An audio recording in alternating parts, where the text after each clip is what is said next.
Protests in Iran, initially triggered by rampant inflation, have now spread to more than 100 cities and towns across all of Iran's provinces. US and Iran are at war of words already over the ground situation, and Israel is on high alert for the possibility of any US intervention in Iran. Here's a detailed report. Tear gas, fires and fierce confrontation. The streets of Iran have not been quiet for the last 2 weeks. Some Iranians want the removal of the clergy. Their economic instability has snowballed into anger. They are tearing down flags, Iranian banks, government buildings, and the hometown of Iran's supreme leader, Ayatollah Ali Khamenei, is gripped by chaos. US President Donald Trump has also had a busy 2 weeks. First, there was the capture of Venezuela's president, Nicolas Maduro. Second, there were strikes targeting ISIS in Syria. But from Syria, Trump seems to have already locked his target on the Islamic Republic of Iran. On his social media platform, Truth Social, Trump hailed a new era for Iran, saying that the country is looking at freedom like never before. He added that the US is ready to help. Iran's government has issued a response to Trump. Iran's parliament speaker warned against any American strikes. I also have an advice for the delusional president of the United States. Be careful that the advice you are receiving about attacking Iran are the same as the ones who told you that Mashhad has fallen. Therefore, so that you are not miscalculating, know that in case of an attack on Iran, the occupied lands as well as US military bases in the region will be our legitimate targets. He also warned that Iran will not just retaliate, but act based on threats. Parliament Speaker Mohammad Bagher Ghalibaf made the comments as his fellow lawmakers rushed the floor and shouted "Death to America." This was aired live on Iranian state television and shows just how much Iran is trying to push back as these protests go on. Iran's greatest enemy, Israel, seems to be pushing its ally, the US, to take action against Khamenei's leadership.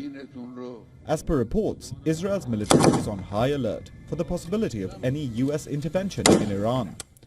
Israeli Prime Minister Benjamin Netanyahu also held a call with America's top diplomat, Marco Rubio, on the rapid developments taking place in Iran. Israel is closely monitoring developments in Iran. The demonstrations for freedom have spread across the country. The people of Israel and the entire world are in awe of the immense courage of Iranian citizens. Right now, Trump is considering attacking Iran again a little more than 6 months after he ordered strikes against 3 of its nuclear sites last June. As speculation mounts over a potential US strike, reports say that 2 American C-17A military transport planes departed Germany and appeared to be heading for West Asia on Saturday. The New York Times quoted US officials saying that any military action would need to be carefully weighed to avoid galvanizing public support for the Iranian regime. The question now looms large. Is Trump planning a military operation in Iran? And will the US and Iran lock horns? And we just spoke with Yusuf Jalali. He's a senior journalist based in Tehran, covering politics in West Asia with a focus on Iran's foreign policy and regional power dynamics. He spoke to us about the recent tense situation between US and Iran. Listen to this.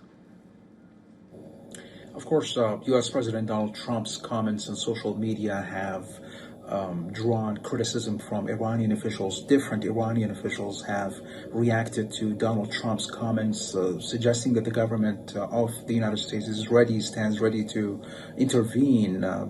The recent social media comment by Donald Trump said that the Iranian nation is ready to absorb or to welcome freedom, and that the United States can help them achieve this goal. So inside Iran, there seems to be a certain level of anger towards Donald Trump's rhetoric and Donald Trump's social media posts. Now today we saw President Pezeshkian sitting and talking with the IRIB, that's the state broadcaster, and he said that Iran does not accept any form of intervention in Iran's domestic affairs.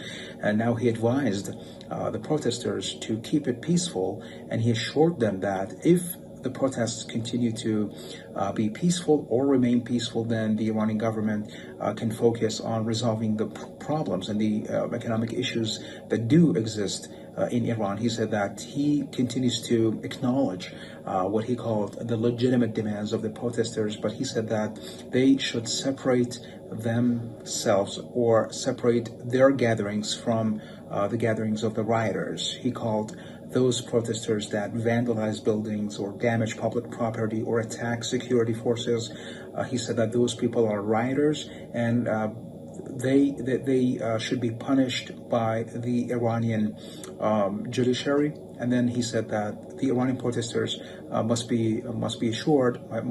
rest assured that the Iranian government is taking any necessary step to try to harness this rising inflation or to try to improve the country's national currency.